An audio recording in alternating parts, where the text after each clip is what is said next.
妈，你这怎么了？您跟我爸因为什么吵架呀？怎么还哭了呢，妈？没事儿。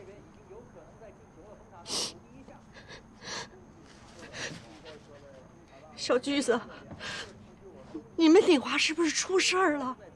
这到底是不是你们公司的责任呢？这影响面大不大呀？什么时候才能好啊？您是因为这事儿啊？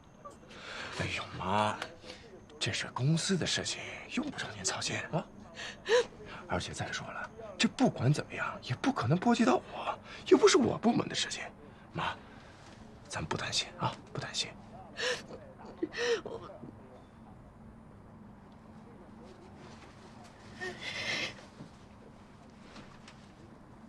是不是还有别的事儿啊？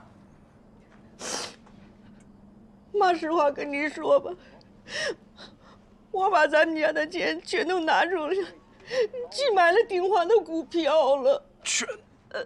我不是上次听你说吗？你说你们公司有个产品，它要上市了。你说你这每天加班加点的，究竟在忙什么呢？我这不是公司有个新产品发布吗？这可是鼎华有史以来最大的项目。那你们公司的项目如果上市之后，这鼎华的股票一定会暴涨。我就觉得你们要是这样的话，那鼎华的股票肯定会涨。我就想着拿这些钱去做个短线投资，想赚点钱。你爸他是不同意，可是我觉得这是个好机会啊，所以我就自己偷偷的去买了股票了。可是现在跌停了，想跑都跑不掉啊！妈，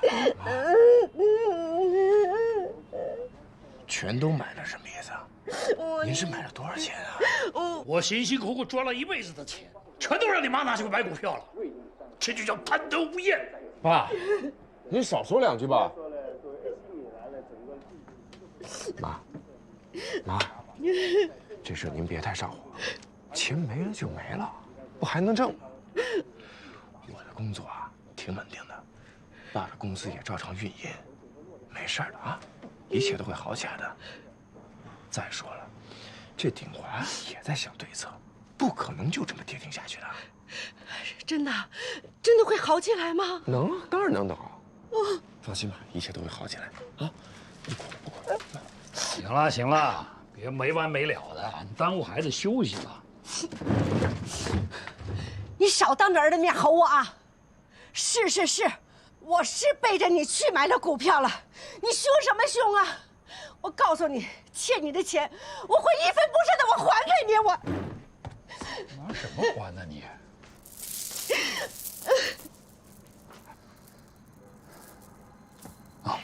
儿子，你休息休息，没你事，不用管。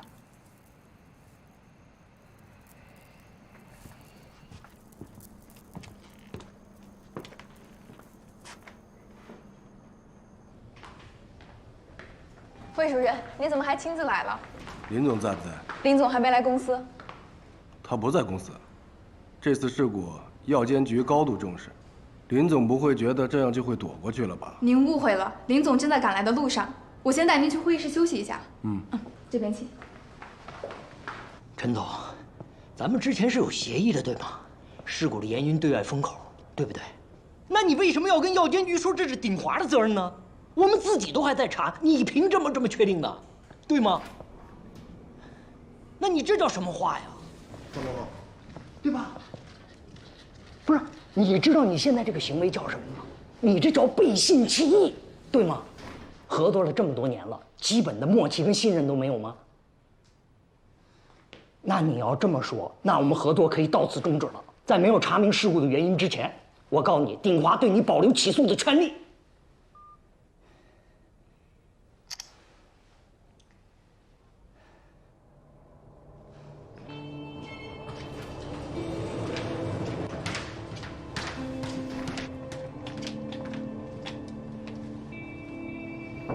进来。林总，这事儿我必须得跟你解释一下。我跟所有的合作方全都打过招呼了，我真不知道那个姓陈的为什么突然跳出来咬我们一口。现在先不说这些了，药监局的魏主任已经在会议室等我们了。我们现在要尽快想出办法度过这一难关。云总，现在的情况是，连我们自己都没有查清楚事故真相，药监局那边只能想办法拖着。你有什么想法？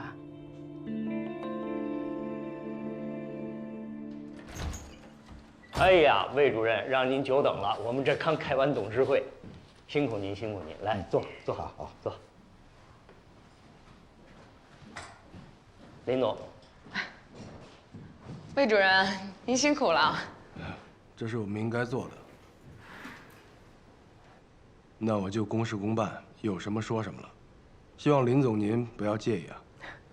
咱们都是老熟人了，而且鼎华也希望尽快能查明事故原因，所以一些个繁文缛节咱们就省去吧。您觉得呢？哎，这样最好。各部门的负责人都来了嘛。那还是我们先开始。我们可以开始了。林总啊，这不单是直接责任人郁浩然不在，技术部连个代表都没来，就您、庞总和苗总。您刚才说想查明事故原因，可现在给我的感觉可不像啊。情况特殊，请您见谅。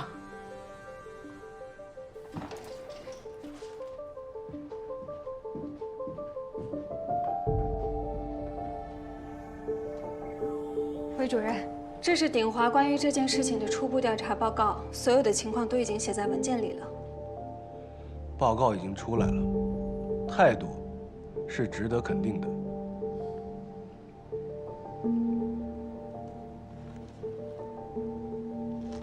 可这份材料啊，少说有100多页，里面有多少是无效信息？您刚才说情况特殊，那既然我们来了，您就亲口跟我们说一说，具体有哪些特殊情况？魏主任，目前我只能这么告诉您，鼎华的所有项目都属于严格监控范围之内的，所以再特殊的情况都可以内部消化掉。这份文件里对于事故发生的原因、几种可能性都已经做了详细的报告。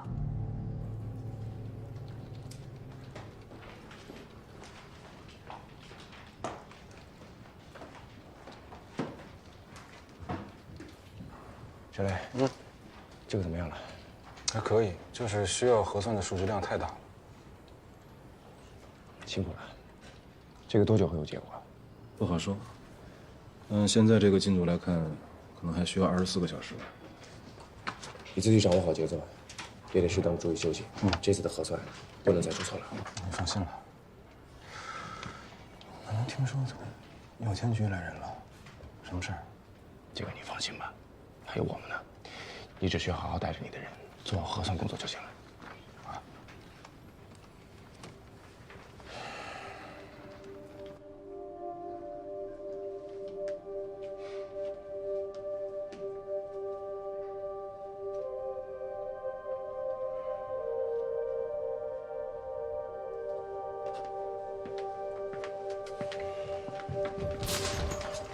王总，调查结果出来了。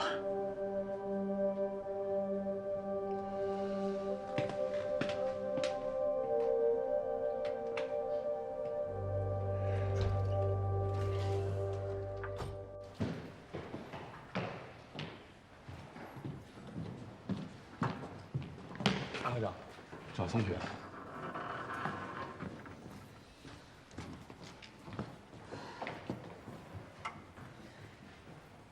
宋局，请进。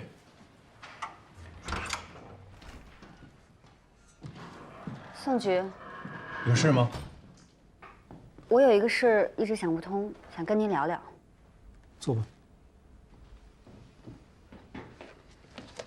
我们这次这个案子查了这么久，但是对方好像永远踩在我们前面一步，无论马上在鼎华内部给我们提供多少线索，我们永远是在滞后的状态。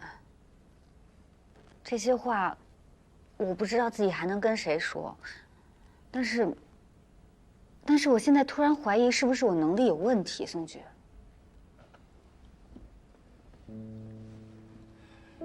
安静，首先我要告诉你，你的顾虑跟你的能力没有任何关系，是心态的问题。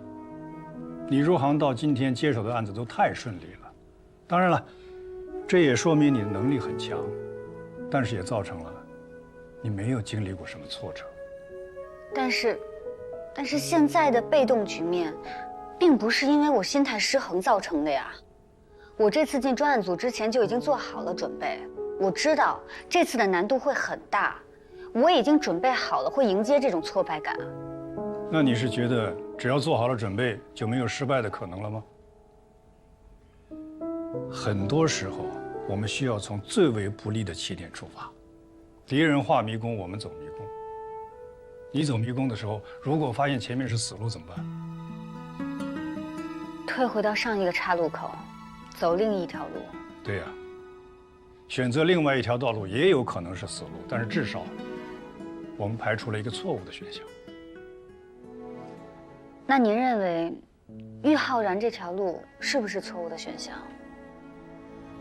这次的情况看来的话，他80%会离开鼎华了，以后也没有机会接触核心技术了，更没有机会实施犯罪了。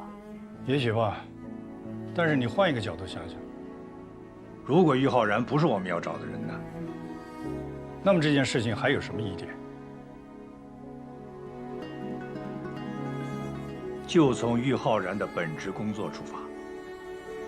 再想想，郁浩然的本职工作是高级工程师，他之前也接手过不少项目，能力也算是有的。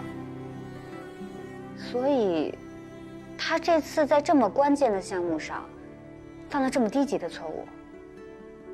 那我们之前为什么要怀疑郁浩然？之前是因为他为了逃避检查，私自更换硬盘，极有可能是从他电脑里面泄露了鼎华的高层机密，而且我们也不知道他这次的行为到底是有意而为之，还是工作失误。之后密钥失窃，对方极有可能利用密钥解开了泄露的那些文件。那么，郁浩然的电脑里有可能有什么文件呢？郁浩然之前一直负责的是医疗器械这个项目，那会不会是说，对方有可能已经解码了这个产品的所有技术数据，然后进行了破坏，在他递交厂家的过程中进行了调换？不管他们的目的是什么，这种可能性是存在的。原来您早就想到了？没有，我只是有一些零散的疑点，是你刚才自己把它拼凑起来的，你做得很好啊。好，我知道了。安静，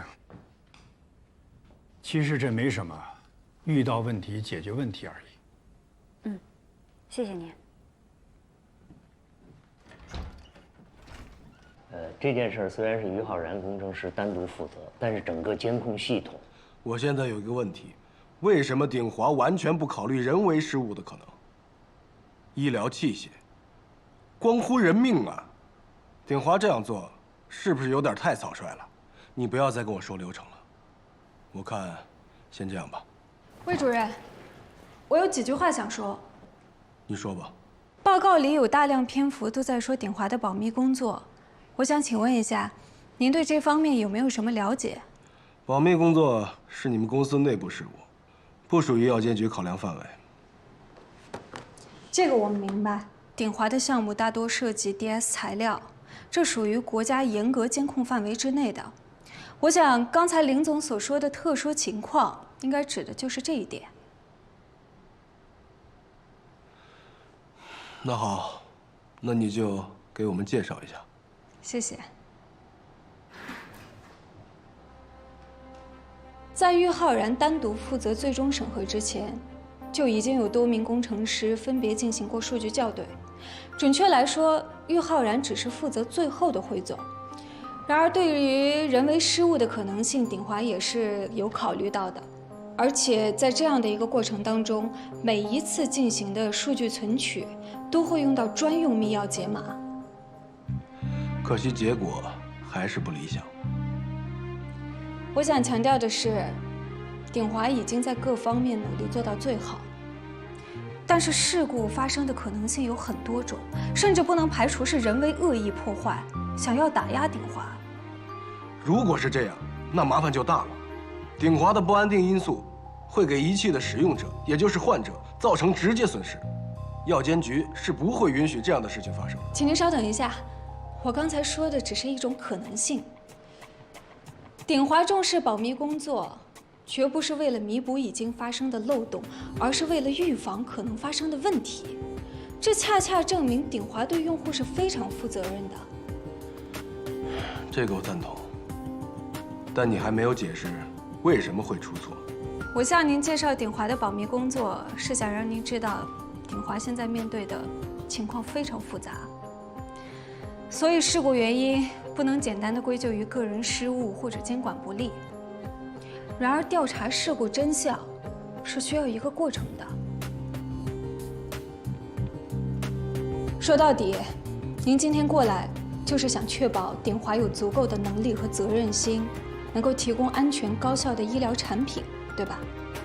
所以你们需要时间进行彻底的调查。我看这样吧，今天的会啊，也开得够久了。鼎华先暂停其他医疗领域的项目，先把这件事情查清楚了再说。您放心，我们一定会集中精力彻查清楚的。林总，3天之后我们还会再来，希望那个时候能拿到一份简洁明了的报告。你们工作忙，我们先走了，就不用送了。我带林总送你。雷主任，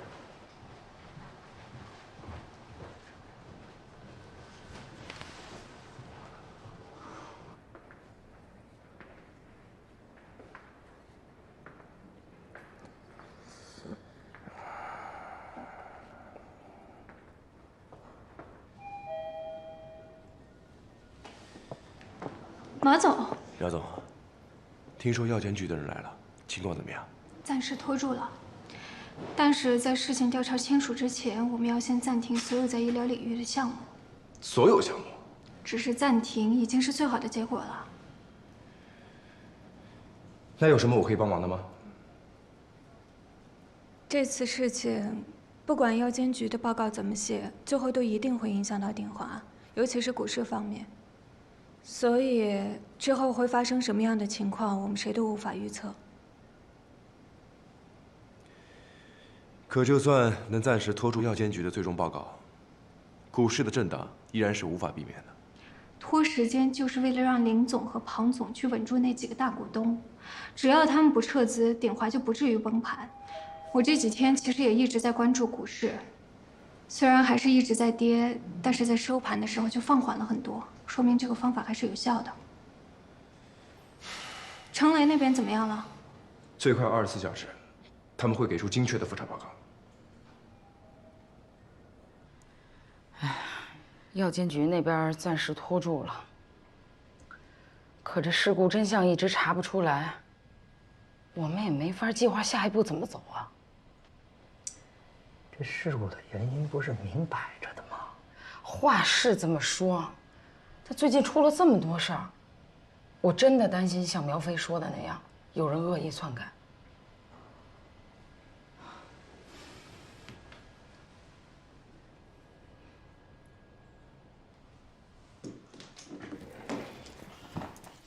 庞总，有件事情我想跟你商量一下。你还记不记得半年前有个国企派人过来跟我们谈入股的事情？我觉得这个这我仔细想过了，这绝不是一个好办法。可万一到了最糟糕的地步，这是唯一能保住鼎华的办法。不是，林总，您听我说，我相信您也看出来了，自打老苗走了以后，我做的很多事情都是想方设法拆掉老苗在公司留下的这些根基。我承认这里有我的私心，但并不代表我反对老苗留下的所有规矩。就他这一个判断，我无论如何都举双手赞同，并且坚持，就是坚决反对国企介入。真的，就这件事情，我一直是赞同的。您想想看，鼎华之所以能走到今天，打败了那么多竞争对手，靠的是什么？就是它的灵活性跟高度的自主权。如果你让国企介入，那我们不就失去了高度的自主权了吗？对吧？优势就没了。你就算留下来，那也是苟延残喘呀。您放心，只要咱们齐心合力，肯定能度过眼下的难关。我现在已经跟很多资方都在谈着呢。您再给我点时间，相信我。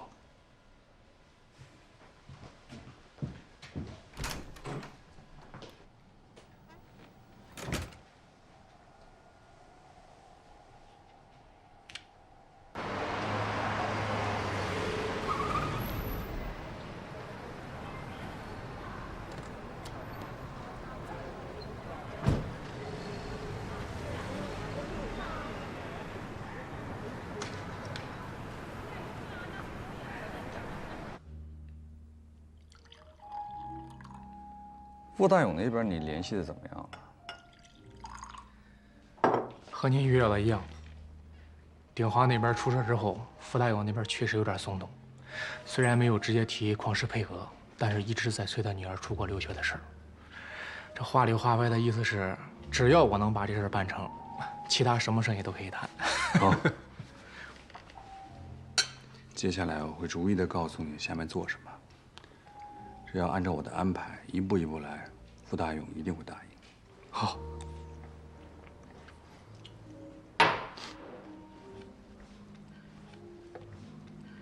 哦，对了，这件事情就交给你全权负责，没问题吧？没问题。何总还有别的事要办？什么事情能比这个事情更重要呢？对。你是我的合伙人，我是希望你能学会独立处理好这样的生意。好，那接下来我应该怎么办？你先别急，我先出息一下啊，一会儿回来。哎，何总，要不要我帮忙？我就去见个朋友，这件事啊，你还真帮不上忙。好，坐着喝吧。好。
杨迅，何总，不好意思啊，让你久等了。哎呀，没有，我无所谓的。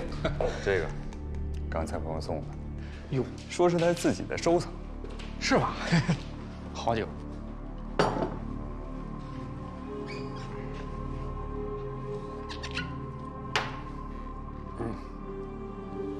喝这个。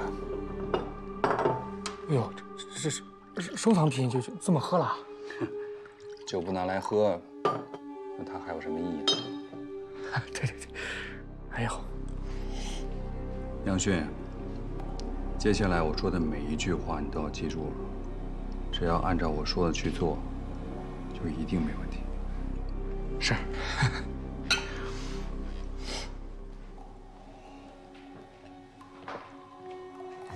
真是好酒啊！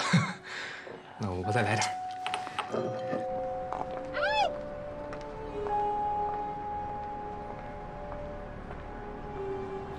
啊，以后还有。那我这留着。杨迅，我跟你讲，你真的是个人才。一块上啊！先生，哎呦，我先走。那我这就收着了。我走了，哥啊！哎，慢点啊！哎，好。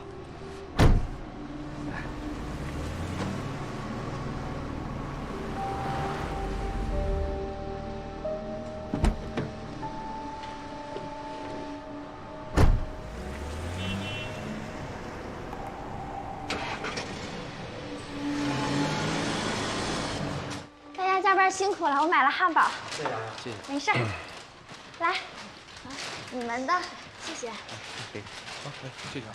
成功，先吃个汉堡休息会儿吧。谢谢。没事儿。好，谢谢。大家辛苦啊。啊，谢谢。来，谢谢。成功。成功，你来看看这个。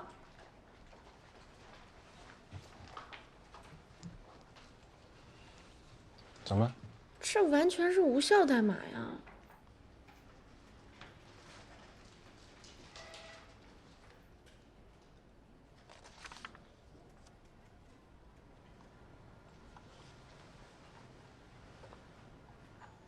玉工怎么会犯这种低级错误呢？你就是在栽赃我，这事跟我有什么关系？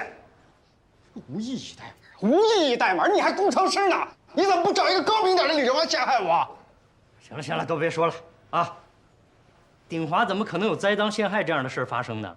什么情况？出了事了都不知道在。数据核算结束了，我找到一串无意义的代码。你也不相信我？浩然不服气，非说是成功故意陷害。李浩然，你最近哪儿都不要去啊！公司给你安排了住的地方，等着公司对你最后的决定。彭总，你先不要说了，你听明白了，鼎华绝不会冤枉任何一个人。我知道你心里不服，明白我的话吧？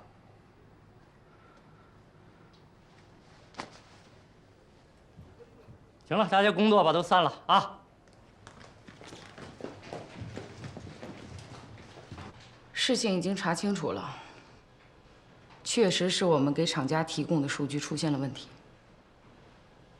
作为公司的高层，大家有权利提出自己的想法。林总，我非常赞同您的判断，但是眼下有一个问题，就是说，如果我们承认这个错误出在了我们这儿，那接下来的后果，我们能不能承担得了？虽然要承担责任，但是时机非常重要。现在最关键的就是稳住股票。林总、彭总，我们现在可以打一个时间差，在公布事故原因之前，找到一个愿意为鼎华注资的合作方，至少还能抛出一个利好的消息。但其实这事儿，我们也瞒不了多久。如果主动去承担错误，我们还可以通过公关的运作，来塑造我们公司的形象。如果这事儿是被动的话，恐怕连舆论也不会轻易放过我们。能找到注资合作当然是最好的，不过眼下这种局势，不可能留给我们太多的时间。我觉得眼下最稳妥的方式，就是要接受国企那边的。林总，不好意思啊，我打断您一下。我还是保留我的意见，我坚决反对国企介入。您再给我一点时间，我已经在跟很多资本谈了，估计很快就会有结果。您相信我。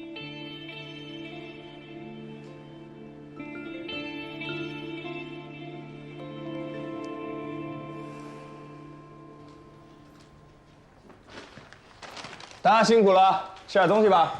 有东西吃了。来，谢谢马总，谢谢马总。不客气，不客气。谢谢马总。不客气。来，来，拿着喷吧。这给你。累坏了吧？没睡着，我就是闭眼养养神。吃点东西吧。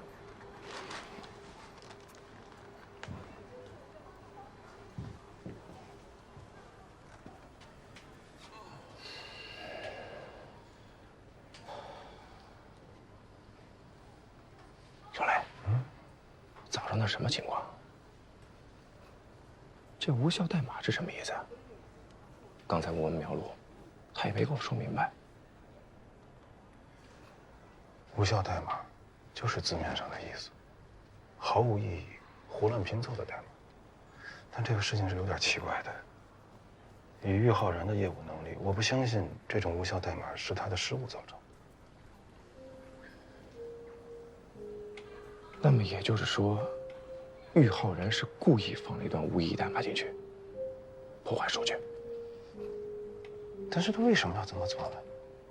他刚当上邹教授的助理，可以直接的接触 DS 材料人工合成的项目。他在外面如果拿了好处费，故意的破坏，不对，这是逻辑上说不通的。作为研发人员，再大的好处，也比不上一个接触新技术的机会。其实也不一定所有人都像你这么想啊。怎么了？你不太了解我们这种人。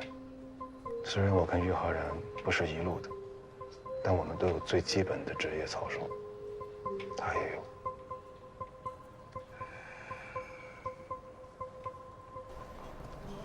快点，快点！你这走路也磨磨蹭蹭。勇哥，哎呦，累死我了！我是紧赶慢赶，生怕你们俩走了。怎么了这是？我特地赶过来告诉你，孟瑶出国的事儿敲定了。哟，不是说没戏了吗？怎么又就？这事儿我能骗你吗？咱找个地方说去。哦，我马上开门。好。洋洋，回房间等着我，别乱跑啊！把这拿上去。你这事就这么巧，我本来还以为……对呀。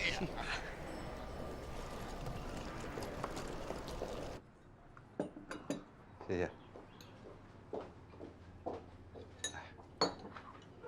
真的假的？孟瑶这丫头还真有学校敢收她。这样，勇哥，我先给您打个电话过去，您亲自问一下就清楚了。好好。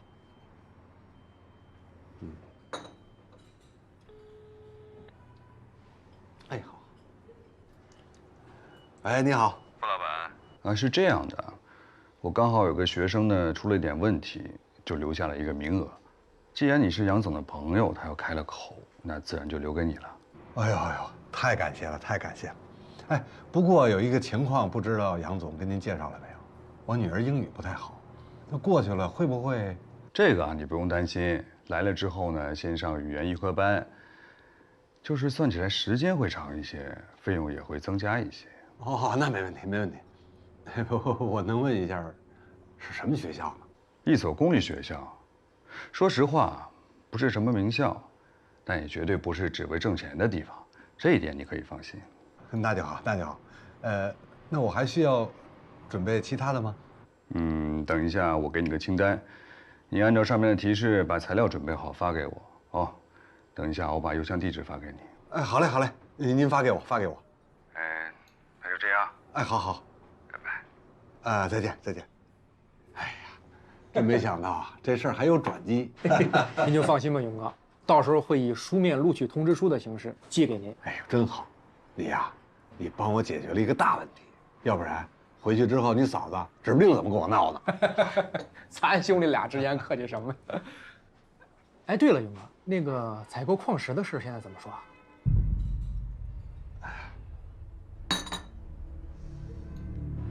杨雪啊，哎，我呢，不是一个过河拆桥的人。你看，现在鼎华出了事儿，一时半会儿也不会从我这儿买矿石，我也着急得很。关键这东西，它也不是我想卖就能卖的。开采呀、销售各方各面都得需要相关部门的批文。啊，批文的事我们已经在办了。真的假的？你还真有路子？嗨，我哪有这种路子啊？是我们公司的运作。勇哥，我跟您说，我们这个星创科技啊，虽然是新公司，其实背景还是挺硬的。这样，勇哥，要不然您回去啊，先去着手准备一下，等我这边一旦有了结果，咱们马上就可以就业，好吧？啊，没问题，没问题，我来准备，没问题。好，来，好。鼎华这次事故的原因已经出来了，具体什么情况？郁浩然提供的数据中有一段无意义代码，这也就奇怪了。如果郁浩然真的想破坏这个项目，他完全有更高明的手段。这件事情我之前跟宋局讨论过，不排除有人陷害郁浩然的可能性。对了，宋局，还有一件事，林总想让国企介入鼎华，在这次会议中，庞一山对这件事情提出了强烈的反对。国企介入对于现在的鼎华来说，不是最稳妥的选择吗？庞一山为什么要反对？而且怎么又是他？力挺郁浩然上位的不也是他吗？我觉得这两件事没关系。庞一山也没有说自己反对的理由。要说理由，这可能是鼎华在经营上的一种策略。庞一山认为，没有国企介入，他们的自主性会更强。不过过去的10几年来，他们确实在执行这种策略。我觉得想要调查这次的事情，还是要从事故本身入手。如果于浩然真的是被人陷害的话，傅子轩，有没有其他的一些技术是可以篡改数据的？也有可能是远程篡改。远程篡改？你的意思是说，很有可能郁浩然本身提供的数据是没有问题的，但是后来别人通过技术把它给远程篡改了？这也只是我的猜测，需要验证之后才能下决定。宋局，你能弄到密钥吗？您还有未卜先知的技能？尽快。好嘞。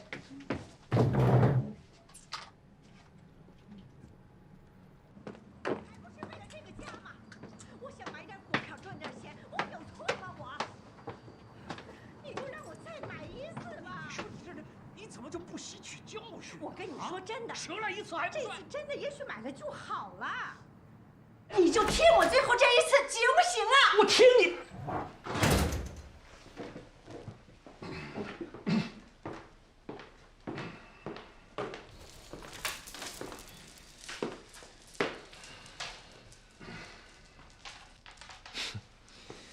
晚了，我在门口的时候我就听见了，俩人吵来吵去，吵来吵去。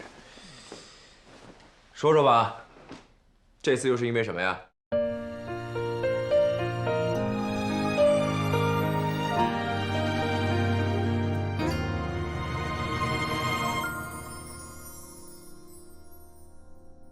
也许没有人知道你的名字，像只是茫茫人海中平凡的种子，一缕阳光就绽放出最美的样子，燃烧青春，直到所有黑暗都消失。也许没有人记得你的样子，像浅浅万万个和你一样的赤子，只为守护暴风眼中的那份平静。哪怕付出生命，也永远不忘初心。你说这辈子最荣耀的就是可以默默守候这片土地的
一生无悔，